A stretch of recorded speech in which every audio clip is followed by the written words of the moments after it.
We're continuing our March On series, continuing to hear, well done, my good and faithful servant, which should be the longing for all believers. Requires standing firm, but it's not just standing firm, not just holding on to the faith, not just enduring, not just not giving up. It's also marching on. It's also carrying out the mission that we've been given, the Great Commission. If you caught our teaching last week, the Great Commission default, as we talked, just laid out what the Great Commission is, Matthew 28, 19 through 20. Go, make disciples of the nations, baptize them in the name of the Father, the Son, the Holy Spirit, teaching all the things I've commanded you to do. This is what we're called to do. Then Jesus said, recorded in Matthew 4, as he called the disciples, he asked them to follow him, and he'd make them fishers of men. That fishers of men is the Great Commission. That's what we do. Follow, fish. And we need to participate in the Great Commission. I've heard often it said, well, Jake, this day and age, I mean, really, who hasn't heard the gospel? Surely everybody's heard, or surely everybody has access to it. No, it's not the case. There is plenty of work to be done. Check out this graph here. So this is referring to the world. So you see that blue circle there, if you're able to see the graph, the world, 11,500, 11,495 people groups. There we go. Representing 7.2 billion people. Out of those, over 11,000 people groups, there is 6,800 of those considered unreached. Unreached means that there may be some believers there, but it's not a large establishment of believers that could reach that people group. And then there's 3,200 who are unengaged, meaning there's basically no Christian influence there at all. That's the world we live in. 2.4 billion people unreached. 250 million people unengaged with the gospel. And then we know, we see it just our neighbor across the street. Even though it's hard to imagine someone living in the West, living in the States, especially living in the Bible Belt down south where I'm at, that someone would not hear the gospel, but it's the case. It's the case. There's a lot of work to be done. We know from Matthew 24, part of the signs of the return of Christ and the end of the age is that the gospel will spread to the ends of the earth. Now, I'm not sure how the Lord calculates that. Mission groups look at people groups and how to reach them. In the past, maybe it's looked at nations and places and things like that. But the gospel needs to spread. And as you look, there's still work to be done. It's not over by any means. And we've been called to participate in that. And I challenge the default. The current default is, if the Lord makes me, forces me, then I might go. But really, the call should be, if we believe in Christ, we should have a desire to go to the front lines, to go to the unengaged. And then the Lord may say, no, that's not where I want you. I want you here. And we should have the willingness to serve there, but the desire and the willingness to serve wherever he calls us. And as we wait to get wherever he calls us, we should bloom. That should be the default. But I wanted to make it clear, there is a lot of work to be done, but there's coming a time when we can no longer work. There's the night principle. Jesus said in John 9:4, as long as it's day, we must do the works of him who sent me. Night is coming when no one can work. Now, Jesus referring in particular himself, there'd be a time when he would ascend back to heaven. In particular, overall to his people, that there's going to be an end of the age. There is going to be a harvest. There's going to be a final time. But individually, we're going to take a last breath, right? There's coming a nightfall when you can no longer work. And I know you see the picture here. We're like, well, those guys are working at night, with lights and all that stuff. You can work at night. I love annoying my neighbors and mowing at night. Just to not to hack them off, but it's just seems to work for me. Which never is a terrible job. When you think you had it looking good, then you get up the next morning, you're like, whoa, what did I do? But so we say, well, you can work at night. No, he's referring to the time clock ending, the end of the age when no one else can be reached, where the gospel can spread no more. And even though it's a promise, it's going to go to every people group. Not every person in those people groups are going to come to Christ. There's going to be representations of that as we see it gathered around the throne, people from every tongue, tribe, and nation. That beautiful picture. But there's a principle that nightfall is coming. Now, again, we know it's the end of the age. We know in particular in our lives, it's our last breath, but we haven't seen the nightfall, but we have seen a nightfall over the last couple of years with COVID-19, the responses from government, just the aftermath of that, or the ongoing math of that. That's probably not how you say that. But it's definitely restricted things. Some of you live in nations where you basically couldn't even go outside this past year. The travel being restricted and still being restricted based off of vaccinations and those things. It's changed the world. We go back just to 9/11 made it a little more difficult to travel. A night has come.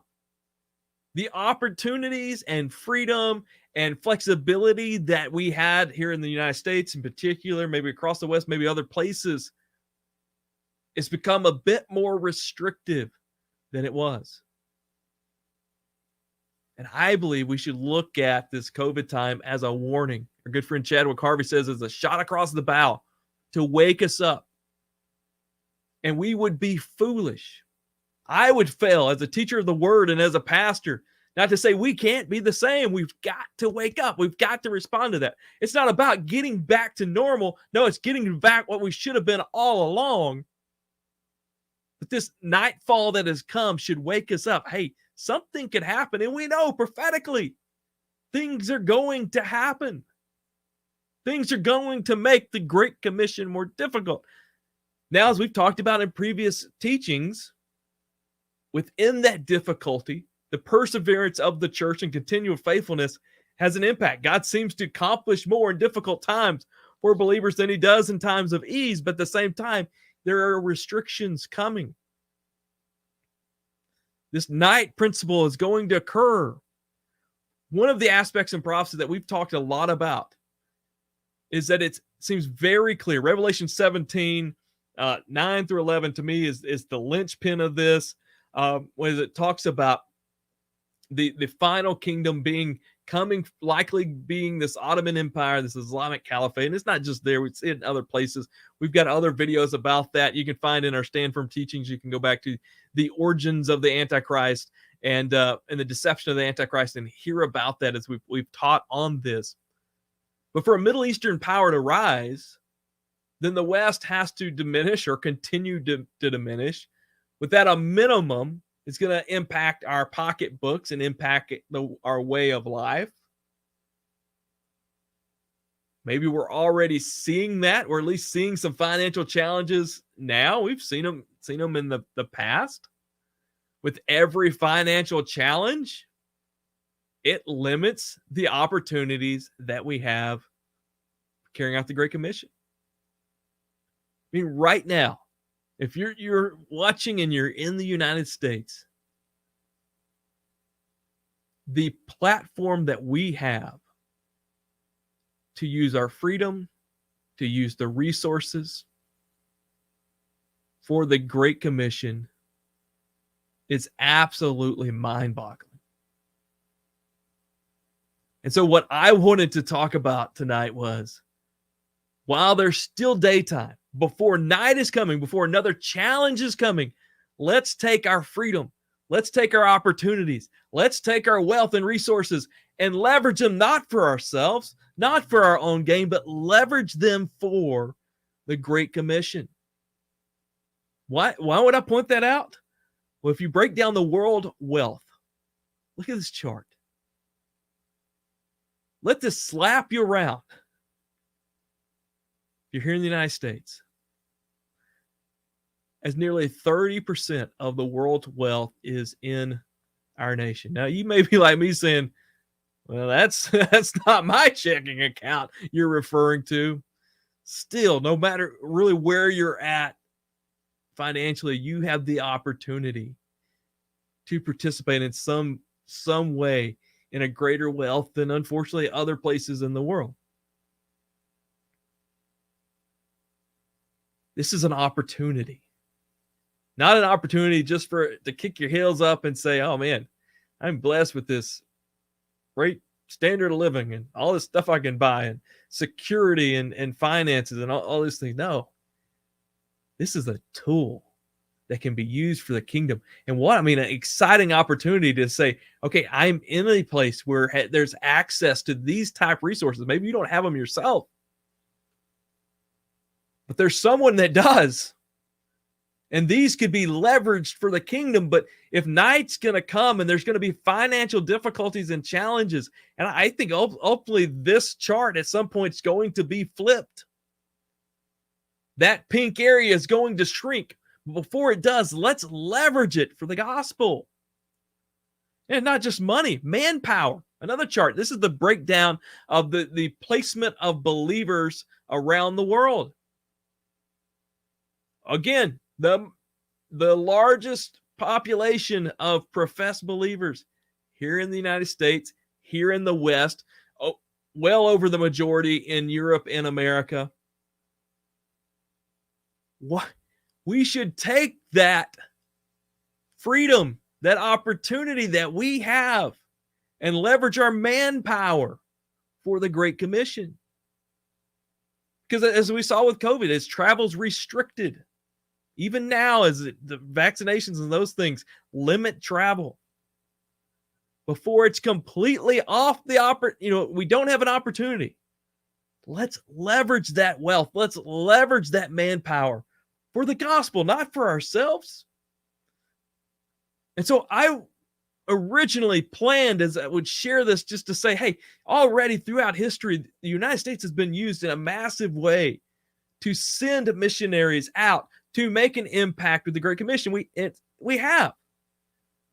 Right now, as it's estimated 200,000 missionaries worldwide. The United States has sent out 127,000 of those. Brazil is second with 34,000.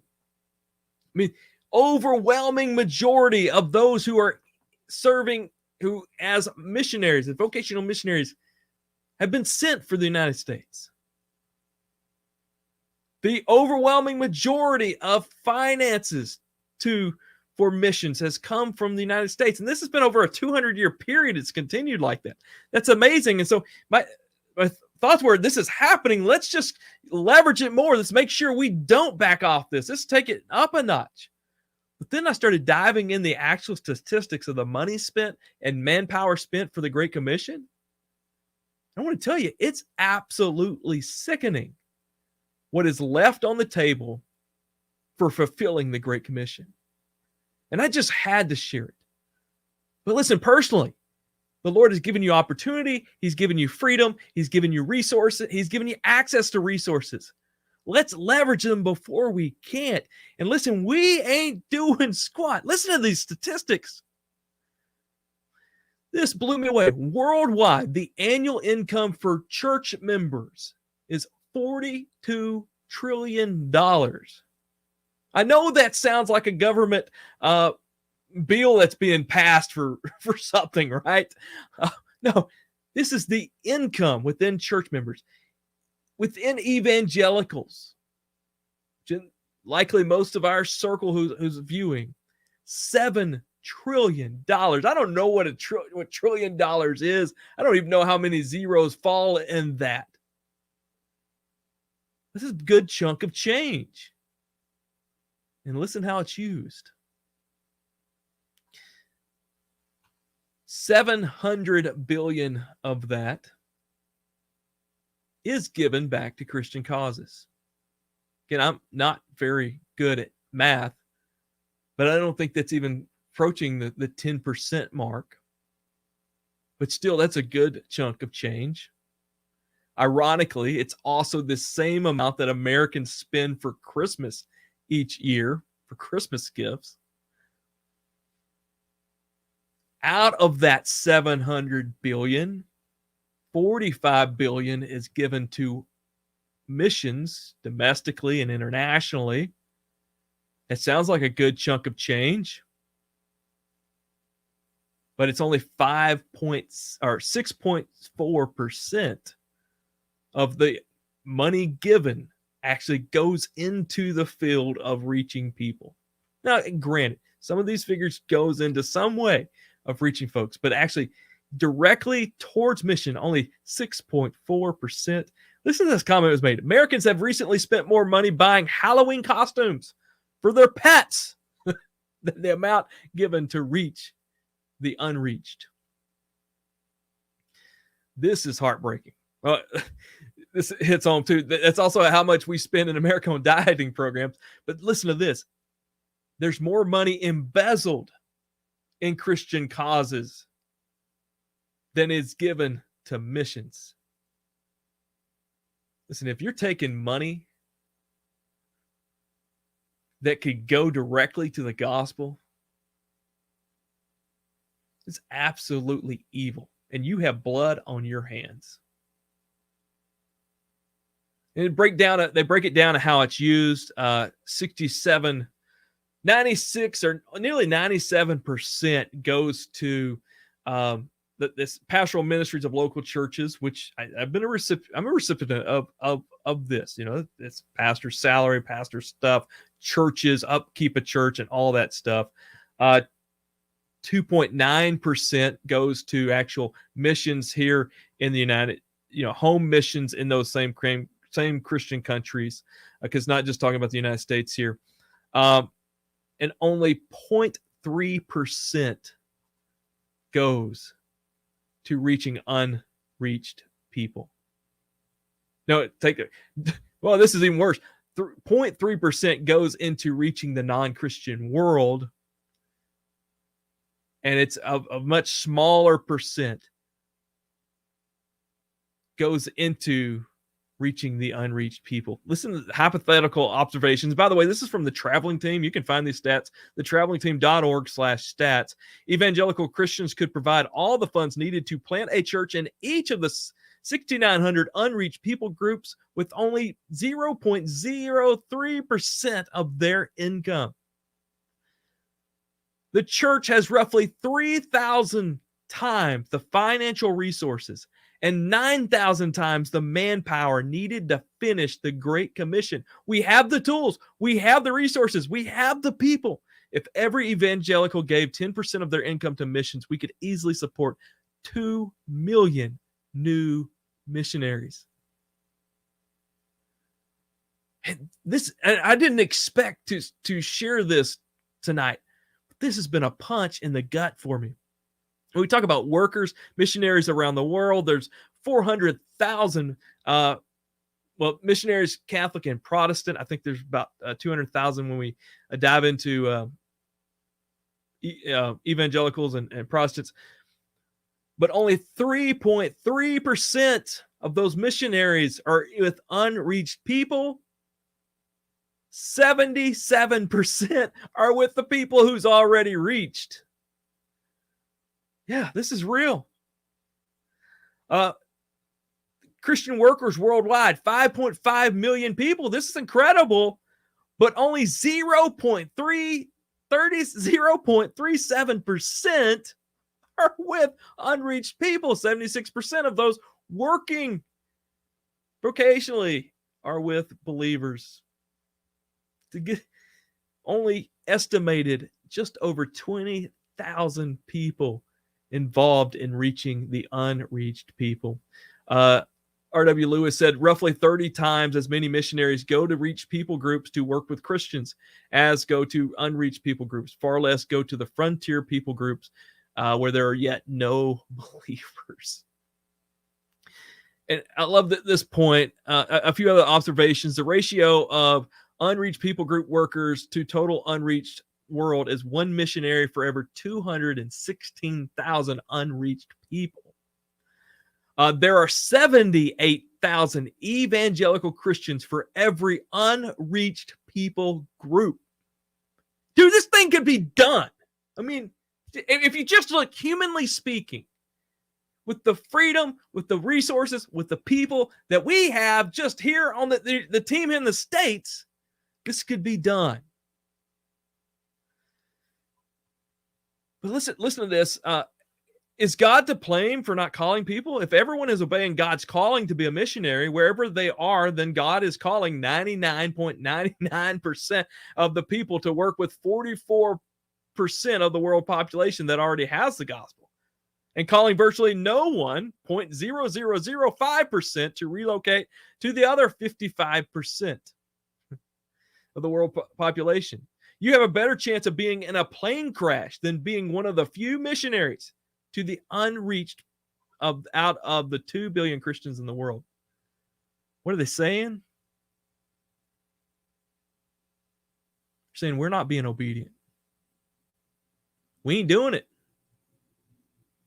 We can't blame God for this. We just ain't doing it. Just a few other things that jumped out. So 127, I think I already mentioned these. The 127,000 coming from the United States, which is amazing. I thought this was interesting. By 2000, about 2/3 of the world's Christians came from countries where Western missionaries were sent a century earlier. It works. Carrying the gospel, doing the Great Commission works. That's all I'm saying. And I forgot to mention this. I mean, yes, the United States is doing an amazing job in sending out a number of missionaries, but we're number 9 on the amount of missionaries per believer. It's hard. I'm not good with math, but okay, this is so per million Christians, the United States sends out 614 missionaries. So there's 614 out of 1 million believers that's going to go. We ain't doing it. Another quote, Ralph Winter said, in AD 100, there were 12 unreached people groups for every congregation of believers. Now there's one unreached people group for every 1,000 congregations. We're just going to stop there because it's just a punch in the gut, isn't it? Well, you got to hear this one. In the end, if you only give to your local church, odds are that only 2% of 2.58 or 0.05 of your income is going towards preaching the gospel to every nation. To put in perspective, if you make $50,000 a year and you're giving the average percent on that is that you get $25 that we're individually giving. If we're faithfully giving at the average, only $26 is going to the unreached people group.